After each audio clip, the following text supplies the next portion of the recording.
Hello student, स्वागत है आप सबका आज फिर से हमारे चैनल पर। इसके पहले वाले वीडियोज में हम वैद्युत स्थिति इलेक्ट्रोस्टैटिक्स के कुछ इंपॉर्टेंट टॉपिक्स के बारे में बताए थे।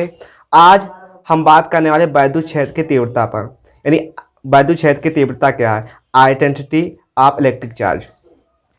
उसके पहले हम कुछ इंपॉर्टेंट टॉपिक जैसे इलेक्ट्रिक चार्ज क्या है, पॉजिटिव एंड नेगेटिव चार्ज क्या होता है, इसके बारे में है बेसिक जानकारी हम पा चुके हैं।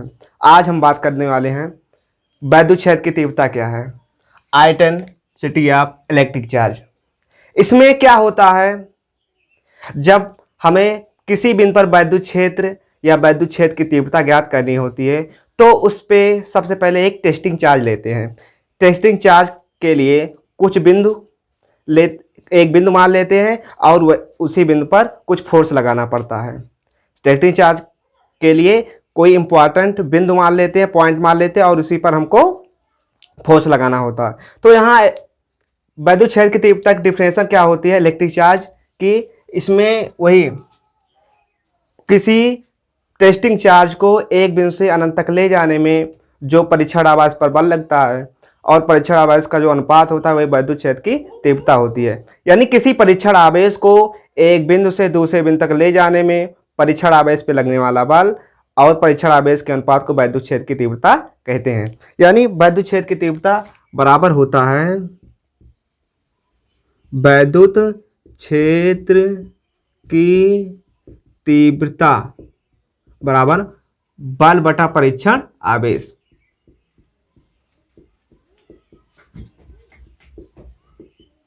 यानी E इक्वल टू, इसको E से डिनोट करते हैं और यहाँ F अपान Q0। परीक्षण आवेश टेस्टिंग चार्ज को Q0 लिखते हैं। यहाँ E एक वेक्टर क्वांटिटीज है और F भी यहाँ वेक्टर क्वांटिटीज है।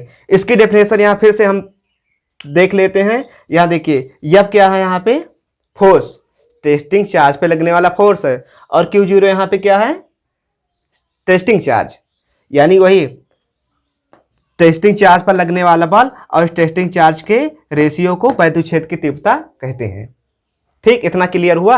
आगे देखिए यहाँ पे E क्या है, E कौन सी राशि है, अभी यहाँ क्लियर नहीं है। पहले यहाँ देखते हैं, इन दोनों राशियों पर बात करते हैं। F यहाँ फोर्सेस स्केलर वेक्टर क्वांटिटीज है और यहाँ Q0 यहाँ पे एक स्केलर क्वांटिटीज है। यह वेक्टर क्वांटिटीज और स्केलर क्वांटिटीज का रेशियो एक वेक्टर क्वांटिटी होता है, इसलिए यहाँ पे E क्या होगा, यहाँ एक वेक्टर क्वांटिटीज होगी। यानी E यहाँ पे एक सदिश राशि होगा। अब यहाँ E एक सदिश राशि होगी तो इसकी दिशा कहाँ होगी, E एक सदिश राशि है, इसकी दिशा वही होती है जो फोर्स की होती है, जो बल की होती है। यानी वैद्युत क्षेत्र की तीव्रता एक सदिश राशि है, इसकी दिशा वही होगी जो बल की दिशा होती है। अब यहाँ बात कर लेते हैं E का मात्रक एवं विमाओं पर।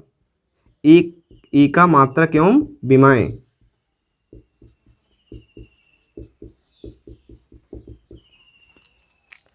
यानी E वैद्युत क्षेत्र की तीव्रता यम के एस पद्धति में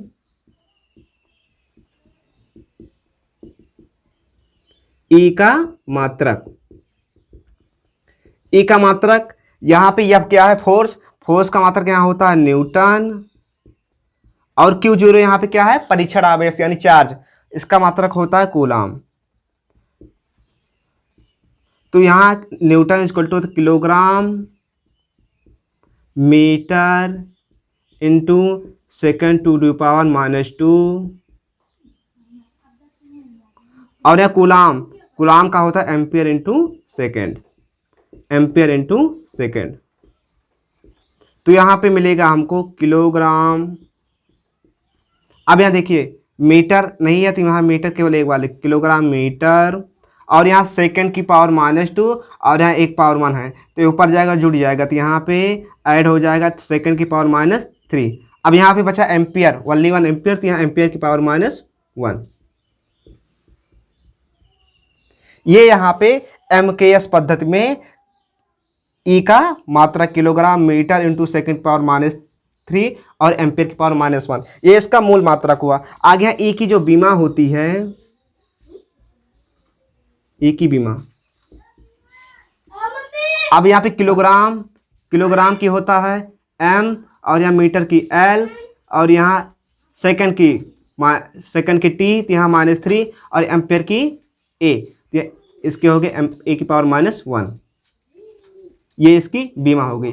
यहाँ पे एग्जाम में 2 मार्क में आते हैं ए का मात्रक और ए की बीमाएं। इसको फिर से यहाँ देख लीजिए, यहाँ किलोग्राम, मीटर, सेकंड की पावर -3, एम्पेयर की पावर -1, और इसकी जो बीमा होती है M, L, T की पावर -3 और 1 आगे हम बात करते हैं नेक्स्ट टॉपिक पे।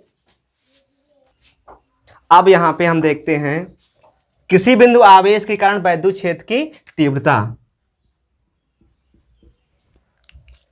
Intensity of electric charge due to a point charge. इसमें हम क्या करते हैं, यहां पे एक चार्ज ले लेते हैं, इसका नाम है +Q। मान लेते हैं यहाँ +Q चार्ज है, पॉइंट है वो। यहां प्लस चार्ज से r मीटर डिस्टेंस पे एक पॉइंट P है। यहां पर हमको वैद्युत क्षेत्र की तीव्रता ज्ञात करनी है। तो इस पे जो फोर्स लगेगा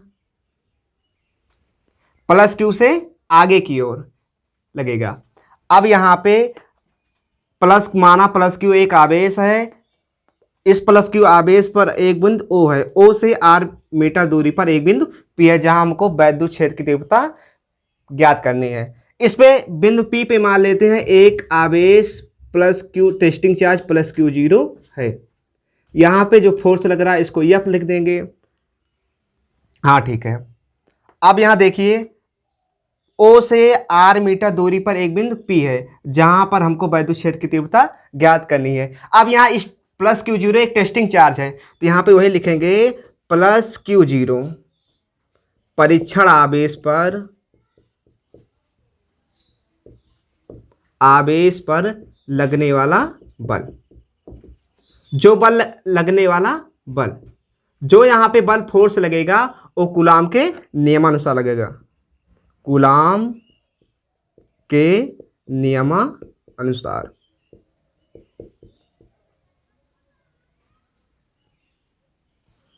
यहां पे कूलाम के नियमानुसार क्या होता है, F = 1/4πε0 के, यहां पे पहला आवेश इंटू दूसरा आवेश, यानी first charge into second charge, Q into Q0 upon distance r²।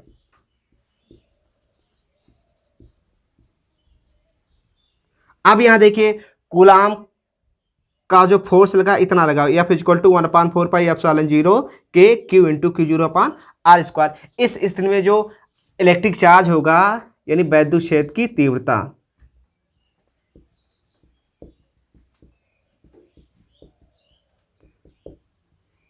E क्या होता है, F/Q0।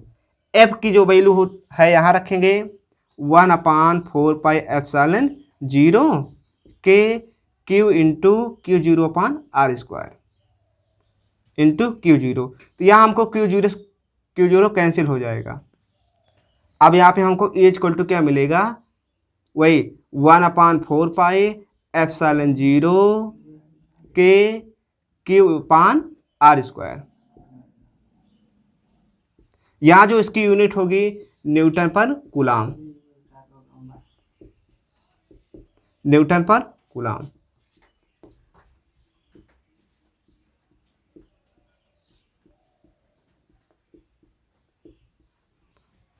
अब यहाँ जो माध्यम है यहाँ पे निर्वात अथवा वायु है, तो यहाँ निर्वात अथवा वायु के लिए K = हम मान लेते K = 1। माध्यम निर्वात या वायु है, निर्वात या वायु है, तो यहाँ K = 1। K = 1 जब इस इक्वेशन में रखेंगे तो यहाँ E = यहाँ पे मिल जाएगा 1/4πε0। अब यहाँ K के पहले इस पे 1, तो यहाँ Q/r² केवल मिलेगा हमको।